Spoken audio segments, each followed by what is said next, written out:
हे नमस्कार, tycoons of India series का 27वां episode अलग ही खास एपिसोड है। आज ऐसे टाइकून की बात करूंगा जो कई हजार साल पहले जिन्होंने जन्म लिया और उनके कारण आज तक कई टाइकून्स पैदा हो रहे हैं। धंधे में सफल नहीं सफलतम होना है तो इन टाइकून के बारे में जानना जरूरी है। किनके जैसी किनकी बात कर रहा हूं। नमस्कार, मैं Vivek Bindra, founder and CEO बड़ा बिजनेस.com। आज बात करेंगे पृथ्वी के पहले बिजनेस टाइकून की, जिनके कारण जिनकी 18 संतानें, जिनके गोत्र से आज तक टाइकून्स पैदा हुए जा रहे हैं पूरे भारतवर्ष के अंदर। महाराजा अग्रसेन क्या किया उन्होंने बिजनेस के लिए, पहली बार बिजनेस को स्केल कैसे किया उन्होंने, भारत में बिजनेस की प्रॉफिटेबिलिटी स्केलेबिलिटी के जो लेसन टॉप 20 स्कूल्स भी, बिजनेस स्कूल जैसे बोलते हैं, वो भी नहीं दे सकते, वो आज देने जा रहा हूं आपको। 5000 साल पहले दिए गए वो सारे आइडियाज, वो सारे फ्रेमवर्क, टाइकून्स ऑफ इंडिया की प्लेलिस्ट पूरी की पूरी देखिएगा आप। पूरी प्लेलिस्ट है हमारे सामने। कौन है इसमें? टाटा है, बिरला है, अंबानी है, अडानी है, महिंद्रा है, लक्ष्मी मित्तल है, सुनील भारती मित्तल है, ब्रिजमोहन मुंजाल, हीरो मोटोकॉर्प, कौन कौन नहीं है। अगर बिजनेस सीखना है टाइकून्स ऑफ इंडिया के अलावा कोई उपाय नहीं आपके पास में। इतना पावरफुल, और कितने पैसे लग रहे हैं, फ्री ऑफ कॉस्ट की खाली प्लेलिस्ट में जाकर चेक करो। ये बिजनेस बनाने की जितनी फॉर्मेशंस, अब महाराजा अग्रसेन आज जिनकी मैं बात कर रहा हूं, जितनी इन डेप्थ स्ट्रैटेजी इन्होंने दी है, महाराजा अग्रसेन की बात कर रहा हूं मैं इनके लिए कपड़े चेंज करने जा रहा हूं। मैं फॉर्मल कपड़ों में आज इनके सम्मान में आऊंगा। मैं आज टी शर्ट भी उतार रहा हूं। इस एपिसोड को देखने के बाद जो 26 एपिसोड आप देखेंगे, गेम चेंज हो जाएगा। बात अपने आप समझ में आ जाएगी क्या है टाइकून ऑफ इंडिया। भगवान राम के वंशज बोलते हैं महाराजा अग्रसेन को। अगर लक्ष्मी चाहिए तो लक्ष्मी मित्तल जैसा बनना चाहिए, तो बिजनेस के वो लक्ष्मी के लिए वो लक्षण भी चाहिए, और वो लक्षण को मैं पॉइंट टू पॉइंट समझाने जा रहा हूं आज। प्रॉफिट टू पॉइंट कैसे बिल्ड करें। आप लीडरशिप फनल में आते रहते हैं, बहुत सीखते हैं, लेकिन ये लीडरशिप फनल के बाप हैं। लीडरशिप फनल में आपको situational leadership, balance score card, hoshin kanri, first mover advantage, क्या क्या नहीं सिखाता हूं। Inventory management system, mystery shopping, skill will matrix, economies of scope, scale, succession planning, competitive advantage, बहुत कुछ सिखाता हूं। पर लीडरशिप फनल के असली जनक ये है, मैं नहीं हूं। इनसे सीखते हैं आज। लीडरशिप फनल में तो खैर आप आ सकते हैं, मैंने आपको डेट दी हुई है, पर आज लीडरशिप फनल से पहले इनसे वो लीडरशिप के बिजनेस के इन डेप्थ स्ट्रैटेजी सीखेंगे। गेम चेंज हो जाएगा, हैरान हो जाओगे, बुद्धि चकरा जाएगी। अब मैं आपको बताता हूं महाराजा अग्रसेन के बारे में। बिजनेस मॉडल जो हमारे सिलेबस में होता ना, ये इनके खून में था, डीएनए में था। क्यों अग्रवाल ऐसे बने जैसे हैं ये? 25% जीडीपी कंट्रीब्यूट एक समाज कैसे कर सकता है? इसके पीछे थे वो स्ट्रैटेजिक थिंकर, दुनिया के पहले बिजनेस कोच। एमबीए के फुल फॉर्म होनी चाहिए महाराजा बिजनेस अग्रसेन, एमबीए। भगवान राम के वंशज थे, भगवान कृष्ण के समकालीन 5200 साल पहले आए थे महाराजा अग्रसेन, वैश्य समाज के जनक। द्वापर युग जब खत्म हो रहा था, कलयुग जब शुरू हुआ था, तब इनका जन्म हुआ था। और ये महाभारत का युद्ध भी भगवान कृष्ण अर्जुन पांडवों की तरफ से लड़े थे। 10वें दिन इनके पिता का देहांत हो गया था। उसके बाद भगवान कृष्ण ने इनको राजा बना दिया था अपने शासन का, महाराजा अग्रसेन। मैं 1-2 मिनट को पहले आपको इंट्रोडक्शन देता हूं, महाराजा अग्रसेन कौन थे, उनका विवाह कैसे हुआ, और उसके बाद बताऊंगा कि अपने समाज में इन्होंने बिजनेस एस्टैब्लिश कैसे किए। मन है आपका सुनने का? छोड़ नहीं पाओगे वीडियो को। पहले 1-2 मिनट हिस्से में ले लेते हैं। ये सूर्यवंशी क्षत्रियों में से थे। बचपन से बड़े नम्र विनम्र, बड़े प्रजापालक व्यक्ति। बचपन से वेद शास्त्र, अस्त्र शस्त्र, न्याय शास्त्र, धर्म शास्त्र, राजनीति, अर्थनीति, सबका ज्ञान प्राप्त कर लिया था। नागराज समुदाय के राजा एक हुआ करते थे कुमुद, उनकी बेटी माधवी का इनसे विवाह हुआ था। क्योंकि ये नागवंश से थे तो नागों को मामा माना जाता है इनके यहाँ पे, क्योंकि माता माधवी वहीं से आई थी। अब मां माधवी का विवाह कैसे हुआ? स्वयंवर हो रहा था उस समय, और राजा कुमुद ने स्वयंवर किया। माधवी इतनी सुंदर। अब माता माधवी के स्वयंवर में बहुत लोग पहुंचे, इंद्रदेव स्वयं पहुंच गए, लेकिन माता माधवी ने महाराजा अग्रसेन को पसंद कर लिया। इंद्र हो गए नाराज। इंद्र कहते हैं मेरे को करना था विवाह, और उनका झगड़ा बढ़ गया इंद्र का। उन्होंने फ्लड लाइन, पाइपलाइन, पानी की बारिश इनके गांव में बंद कर दी। झगड़ा वगड़ा खूब चालू हुआ, झगड़ा लड़ाई लंबी हुई, बहुत नुकसान हुआ। नारद मुनि बीच में आए, सेटलमेंट कराया। तो पहले कॉन्टेक्स्ट समझ लेते हैं ना, महाराजा अग्रसेन थे कौन। हिसार में अग्रोहा कुंज में इन्होंने शुरुआत करी थी। कैसे करी वो समझ लेते हैं। जब ये बहुत परेशान हो गए, नारद मुनि ने आकर के सेटलमेंट कराया। उसके बाद इन्होंने सोचा कि अब आगे क्या करूं, तो माता लक्ष्मी जो उनकी कुल देवी हैं, उनकी इन्होंने आराधना करी। माता लक्ष्मी प्रसन्न हुई, इनके पास आई, बोली जाओ एक नए राज्य की स्थापना करो और क्षत्रिय धर्म को छोड़ दो। तुम क्षत्रिय धर्म के लिए नहीं बने, तुम वैश्य धर्म को अपनाओ। वैश्य धर्म कौन सा है? अग्रसेन समाज जो है ये। व्यापार करो, व्यापार से खाओ। मां लक्ष्मी की इन पे कृपा हो गई। महाराजा अग्रसेन सोचे अब कहां जाऊं, कैसे कहां राज्य की स्थापना करूं, तो माता माधवी के साथ जगह ढूंढने के लिए निकल पड़े। हरियाणा जो आज का है, वहां बीच में एक ऐसी जगह आई जहां बाघ और हिरण इकट्ठे थे, जहां बाघ का बच्चा भी बहुत शक्तिशाली था, लेकिन हिरण के साथ प्रेम भी करता था। छोटे से बाघ के बच्चे ने इनके हाथी पे अटैक किया। ये बड़े हैरान हुए, ये छोटा सा बाघ का बच्चा इतने बड़े हाथी को कुछ कर तो सकता नहीं। हाँ क्या कर लेगा, लेकिन उसमें करेज बहुत है और इस जगह में प्रेम भी बहुत है कि हिरण और शेर साथ में रह रहे हैं। तो इनको ऐसी प्रेरणा हुई कि अपने ऋषि मुनियों से इन्होंने चर्चा करी, बोले ये कुछ शुभ संकेत है, जहाँ शेर और हिरण में रिश्ता भी है और इतनी वीरता शौर्य भी है। उस जगह इन्होंने सोचा कि मैं स्थापना करता हूँ अपने राज्य की, और उसका नाम रखा अपने नाम के आगे अग्रोहा। अग्रोहा कुंज जिसको आज बोला जाता है, ये 4 धाम के अलावा अग्रसेन समाज के लोगों के लिए 5वां धाम है। तो ये तो हो गया हिसार डिस्ट्रिक्ट में आज ये पड़ता है, ये तो हो गया इनका बैकग्राउंड। ये इन्हीं के वंशज हैं जो आगे निकले, वेदांता ग्रुप के अनिल अग्रवाल, सुनील भारती मित्तल, लक्ष्मी मित्तल, सुभाष चंद्र गोयल, सावित्री जिंदल, ये सब बड़े बड़े, भवेश अग्रवाल, पीयूष बंसल, जितने बड़े बिजनेसमैन हैं सब यहीं से निकले। ये थे महाराजा अग्रसेन जिन्होंने अपने टाइम पे situational leadership, hoshin kanri, first mover advantage, inventory management, skill will matrix, economies of scope, succession planning, बहुत कुछ सिखाया। मतलब आज अगर महाराजा अग्रसेन को समझो ना, उसके बाद एमबीए करने की जरूरत नहीं है। आज इनकी 7 स्टोरीज आपको सुनाने वाला हूं मैं, 7 बिजनेस लेसन, एक पूरी 7 का वेट करना, ऐसी लर्निंग्स मिलने वाली है। शार्क टैंक वगैरह आपने देखा है, इन्वेस्टर फंडिंग करते हैं, लेकिन इसके अलावा एक और तरीका होता है क्राउड फंडिंग। ये पहले व्यक्ति थे, ओरिजिनली कंसेप्चुलाइज किया था इन्होंने क्राउड फंडिंग। इन्होंने सोचा कि अगर मुझे नया राज्य स्थापित करना तो बहुत मुश्किल होगा नया राज्य स्थापित करना, क्योंकि कितने लोगों को पैसा दूंगा, क्या क्या करूंगा, तो क्यों नहीं ऐसा हो जाए कि इकोसिस्टम बना दूं जहां पे जीव जीवस्य जीवनम, एक जीव का जीवन दूसरे जीव के जीवन पर निर्भर होने लग जाए। तो ये पहले व्यक्ति थे जिन्होंने कॉन्सेप्ट बनाया कि हमारे को अगर राज्य में नए लोगों को लेके आना है तो हर घर से उसको एक ईंट मिल जाए, जितने भी घर रह रहे नए आदमी को हर घर से एक एक ईंट जाए, हर घर से एक एक रुपया जाए, तो मेरे पे बोझ भी नहीं पड़ेगा। जो घर 1 ईंट दे रहा है, 1 रुपया दे रहा है, उस पर बोझ नहीं पड़ेगा। और जिसको मिल रहा है उसको सैकड़ों ईंटें मिल जाएंगी, वो मकान बना लेगा, और सैकड़ों रुपया मिल जाएगा, व्यापार शुरू कर देगा। इस तरह इन्होंने कहा कि मेरे को नौकरी करने वाले लोग नहीं चाहिए, मुझे 1 रुपया 1 ईंट की क्राउड फंडिंग से शुरू करना है। और ईंट से ईंट जुड़ती गई, अग्रोहा की प्रॉस्पेरिटी की बिल्डिंग अपने आप बनती चली गई इस फिलॉसफी से। ये फिलॉसफी पता है आज क्राउड फंडिंग के रूप में देखी गई, अब पॉपुलर हो रही है। तो ये ईंट से ईंट जोड़ करके इन्होंने अग्रोहा कुंज की स्थापना करी, अग्रवाल कम्युनिटी की। लेकिन अग्रवाल कम्युनिटी की क्रिएशन कैसे हुई, ये हुई इनकी दूसरा लेसन है, सक्सेशन प्लानिंग पे बड़ा फोकस किया इन्होंने। अब ना कलयुग शुरू हुआ था और उन्होंने कलयुग के लक्षण देखे। कलयुग के लक्षण में क्या देखा कि एक बड़ा मतलब राजा था वहां पे इनके बाजू के राज्य में, उसका एक भाई चला गया घूमने के लिए थोड़े छुट्टियों पे अपनी भाभी के साथ में। जब वो वापस लौट करके आया तो भाई ने उसको बोला कि भाई पूरा राज्य मैंने रख लिया, तुझे कुछ नहीं मिलेगा। तो ये कलयुग के लक्षण देखने लगे ने लोगों ने ना, राज्य हड़पने शुरू कर दिए, लड़ाइयाँ शुरू कर दी इस प्रकार की।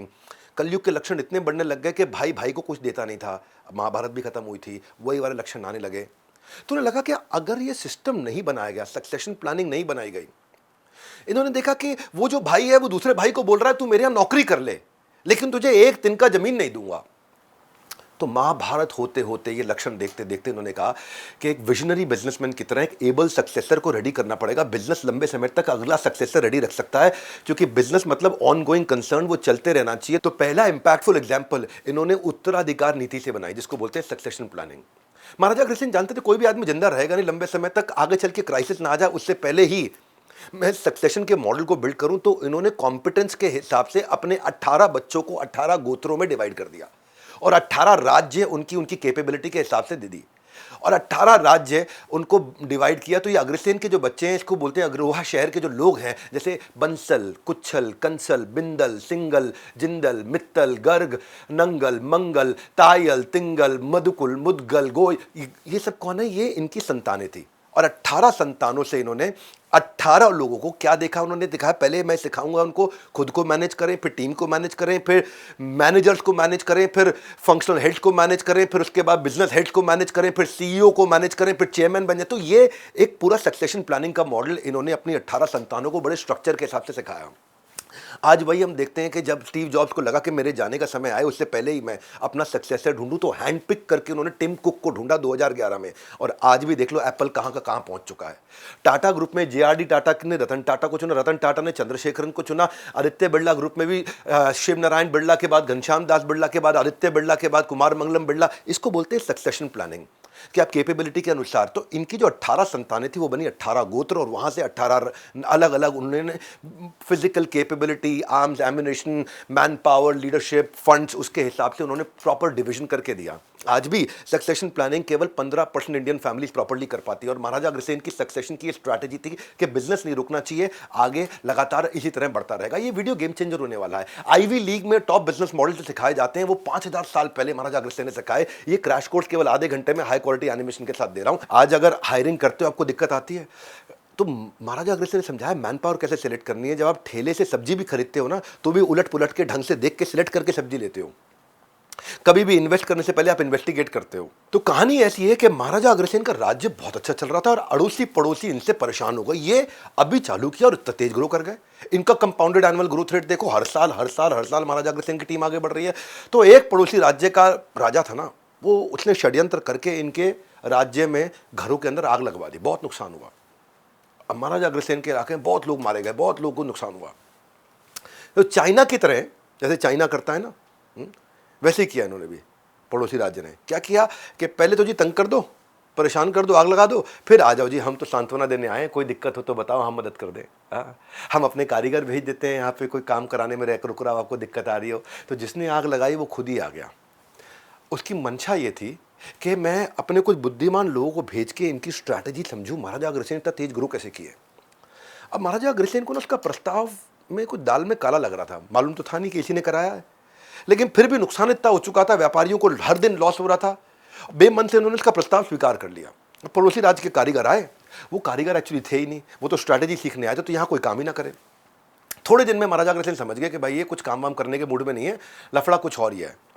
तो उन्होंने क्या किया, महाराजा अग्रसेन ने कहा इन सबको तो भगा दो यहाँ से, अपनी नई टीम बनाओ और 4 चीजें देखो।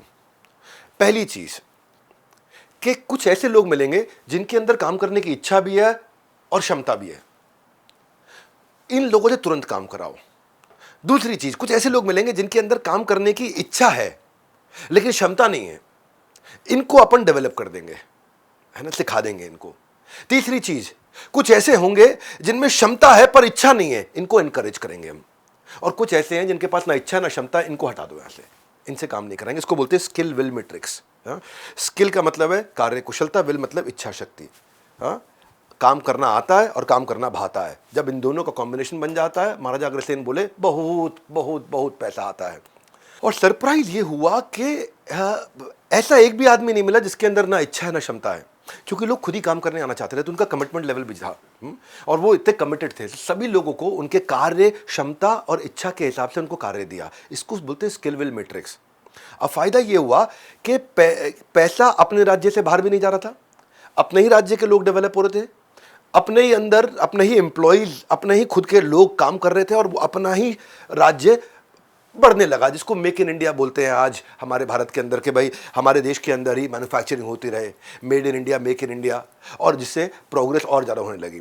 इसके बाद इन्होंने देखा कि कुछ लोग ज़्यादा प्रॉस्पर कर रहे हैं और उनको कैपिटल की ज़रूरत है, तो उन्होंने टैक्सेस जनरेट करके कैपिटल इन्वेस्ट करना शुरू किया। जैसे स्टार्टअप्स में कई देश इन्वेस्ट करते हैं, स्टार्टअप स्कीम जैसे इजराइल की हैं, अगर आप में दम है तो देश ही आपको पैसा दे देगा, गवर्नमेंट आपको पैसा दे देगी। तो इनकी गवर्नमेंट थी, इन्होंने कई बिजनेस से पैसा देना शुरू कर दिया।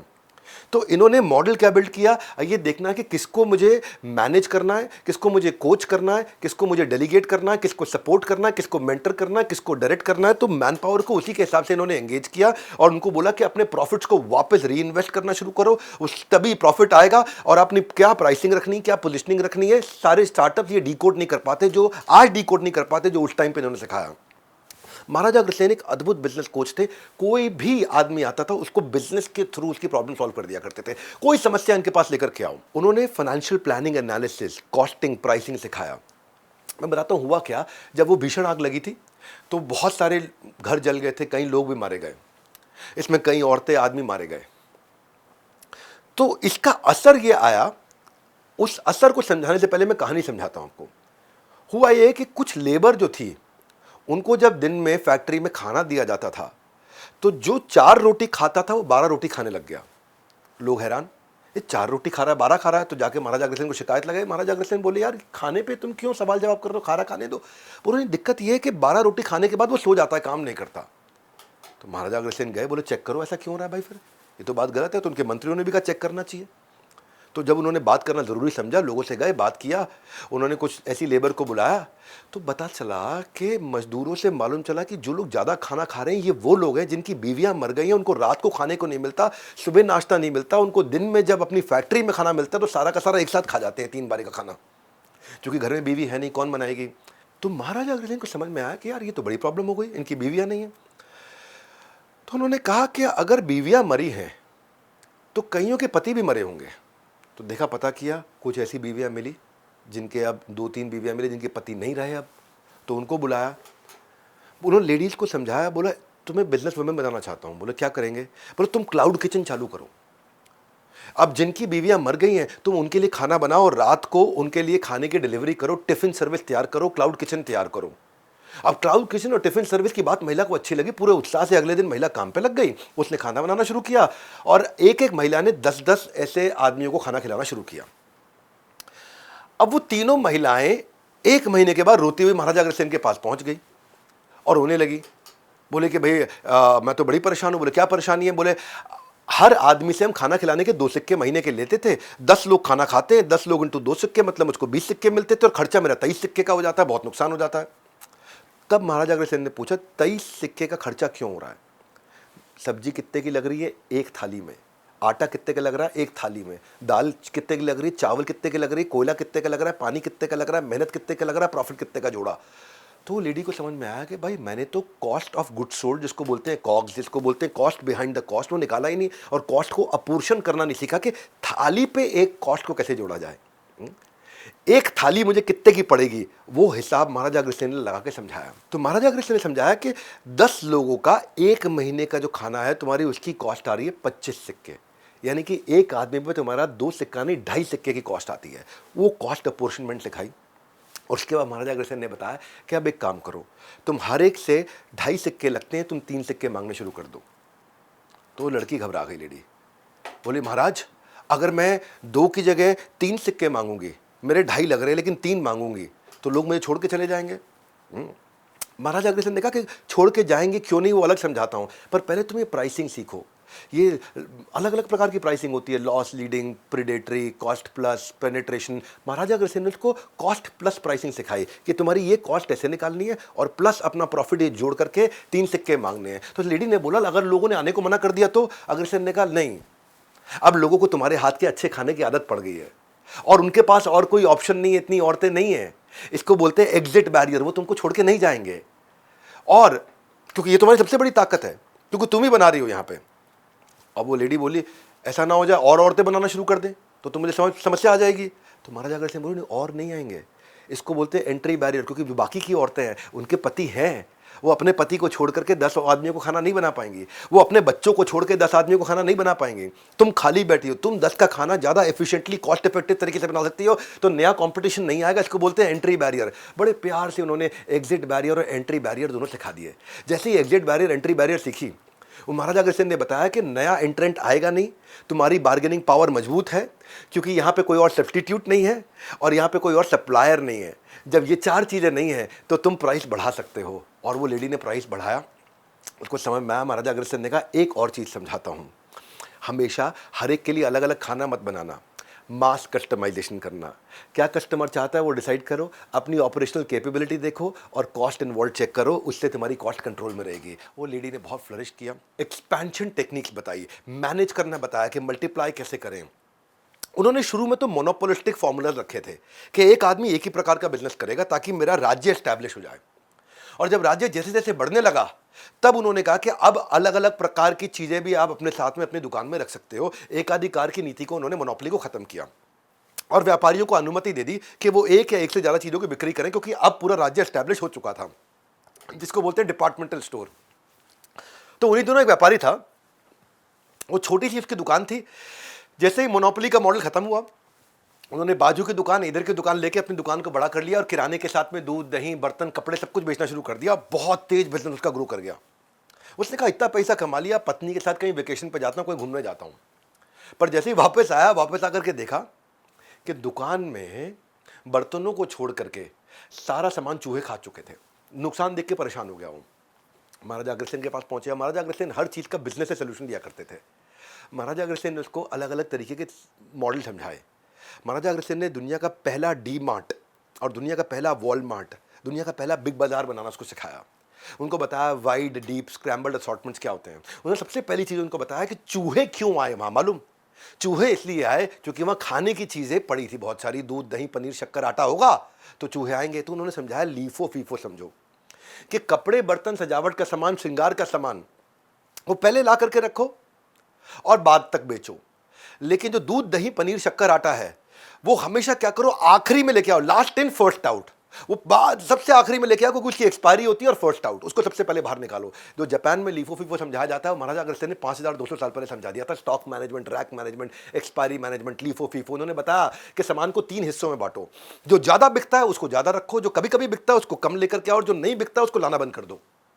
इसको क्या बोलते हैं, fast moving, slow moving, non moving. इससे तुम्हारी इन्वेंट्री मैनेज रहेगी और तुम्हारी इन्वेंट्री टाइम से निकल जाएगी, और ज्यादा बिकने वाले सामान पे तुम्हारा ज्यादा, तो इसको बोलते हैं, उन्होंने सिखाया process automation, process improvement, process integration, process orchestration. ये बात मानकर व्यापारी ने काफी सफलता हासिल करी और उसने 2 साल के अंदर अपने व्यापार को अलग अलग जगह फैलाना शुरू कर दिया। क्या बेचना है, क्या बचाना है, बेचने बचाने का ये विज्ञान महाराजा अग्रसेन ने बहुत पहले समझा दिया था। ये fast moving, slow moving, non moving, ये सब बहुत पहले 80-20 प्रिंसिपल्स उन्होंने उस समय समझाए थे कि वाइड असॉर्टमेंट क्या होता है। तो उन्होंने अलग अलग प्रकार की दुकानें बनवानी शुरू करी। उन्होंने बताया, फिर अगले दुकानदारों को बुलाया, बोले तुम इधर आओ, तुम वाइड असॉर्टमेंट रखो। उसने बोला वाइड असॉर्टमेंट क्या होता है? बोले मैक्सिमम प्रोडक्ट कैटेगरी लेकिन वैरायटी मिनिमम रखो। जैसे होता है ना कि आपके पास में प्रोडक्ट कैटेगरी बहुत सारी है लेकिन प्रोडक्ट कैटेगरी की अलग अलग वैरायटी बहुत सारी नहीं है। ऐसे होता है डीप असॉर्टमेंट। डीप असॉर्टमेंट उन्होंने क्या समझा है, अब प्रोडक्ट की वैरायटी बहुत ज्यादा रखो लेकिन कैटेगरी बहुत कम रखो। जैसे समझो कि मान लो कोई जूते की, एथलेटिक जूते की दुकान है, उदाहरण लेता हूं आपको आज के समय का। हाँ, तो वो उसके पास बहुत सारे तरह के जूते हैं लेकिन कैटेगरी खाली क्या है, स्पोर्ट्स वाले जूतों की है। ये नहीं है कि मतलब फॉर्मल जूते भी हैं और बाकी चीज़ें भी हैं। तो ये एथलेटिक शू स्टोर हो गया, इसको बोला डीप असॉर्टमेंट। हाँ, एक हो गया स्क्रैम्बल्ड असॉर्टमेंट।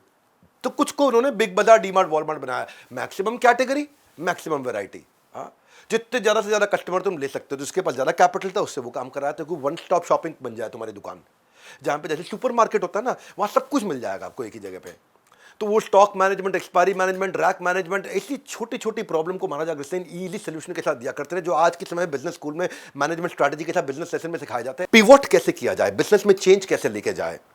लाइफ में हम जितनी प्लानिंग करते हैं, लाइफ उतना सरप्राइज देता रहेगा आपको। तरक्की के लिए कभी कभी तरीके बदलने पड़ते हैं, तो तरीके बदलने का मतलब है इंप्रूवमेंट साइकिल। इंप्रूवमेंट साइकिल का मतलब है पिवोट। एग्जांपल ये है कि जब अपने 18 गोत्र, 18 संतान, 18 राज्य एक तरह से जब बनाने जा रहे थे, तो उस समय 18वें के बाद में इनको एक घोड़े की बलि देनी थी, और यज्ञ में जो घोड़े की बलि देनी थी, इन्होंने घोड़े को रोते हुए देखा तो इनका दिल, आपको तो मैंने बताया कि बहुत नम्र स्वभाव के थे, इनका दिल पसीज गया। बोले पशु की बलि नहीं दूंगा। तो ऋषि मुनियों ने कहा यज्ञ पूरा नहीं होगा। बोले ना हो पूरा, लेकिन यज्ञ में मैं बलि नहीं दूंगा। इन्होंने घोड़े की बलि मना करके बोल दिया कि हमारे वंशज जितने भी हैं सबके सब वेजिटेरियन रहेंगे, और घोड़े की बलि नहीं दी इन्होंने, हिंसा की बलि। बोले हिंसा बंद कर दो, और यज्ञ समाप्ति के लिए मैं नया नियम लेके आऊंगा, नारियल फोड़ेंगे, किसी जानवर की हत्या नहीं करेंगे। नारियल फोड़ना यहां से शुरू हुआ था और बलि प्रथा रुक गई। अब रुक गई तो वहां पे कई ऐसे भी बिजनेसमैन हो सकते थे जो इसी प्रकार का बिजनेस करते। उनमें से एक आदमी इनके पास रोता हुआ आया, बोला मेरे भूखे मरने की नौबत आ गई महाराज। बोला क्या हुआ, क्या समस्या? बोला मैं भैंस बकरी को मार के, गाय को मार के उसका मांस बेचा करता था, आपने बंद करा दिया। अब राज्य में सारे वेजिटेरियन हो गए, अब मैं क्या करूं? सबने मांस खाना बंद कर दिया, व्यापार मेरा रुक गया। महाराजा अग्रसेन, मैं बताया ना बिजनेस कोच, कहते निराश मत हो, टेंशन क्यों लेते हो? इसको बोलते हैं अडॉप्शन कर्व। मार्केट में कंज्यूमर बिहेवियर बदल गया है। उन्होंने कहा मांस क्यों बेचते हो तुम? गाय है, बकरी है, मत काटो। बोलो नहीं काटूंगा तो क्या करूंगा? बोलो उसका दूध निकालो, दूध बेचो। बोलो associated line of product build करो, दूध से घी बनाओ, मक्खन बनाओ, पनीर बनाओ, दही बनाओ, लस्सी बनाओ, छाछ बनाओ। इतनी एसोसिएटेड लाइन ऑफ प्रोडक्ट, जिसको बोलते हैं रिलेटेड प्रोडक्ट, कनेक्टेड प्रोडक्ट और कॉम्प्लीमेंट्री प्रोडक्ट। अभी तो खाली मांस काट के बेच रहे थे, अब इतनी आइटम बेच सकते हो। तो जैसे ही बेचना शुरू किया, उसको समझाया कि इसको बोलते हैं adoption of the life cycle. आपको लोगों के चेंज ऑफ बिहेवियर के हिसाब से अपने प्रोडक्ट लाइन को बिल्ड करना चाहिए। हाँ, तो आप बन जाओगे इनोवेटर, अर्ली अडॉप्टर और अर्ली मेजॉरिटी में, क्योंकि आप पहला बिजनेस ये करने वाले हो। इतनी सारी एसोसिएटेड लाइन ऑफ प्रोडक्ट के साथ देखते ही देखते उस आदमी का व्यापार इतना बढ़ गया, उससे मैनेज करना मुश्किल हो गया।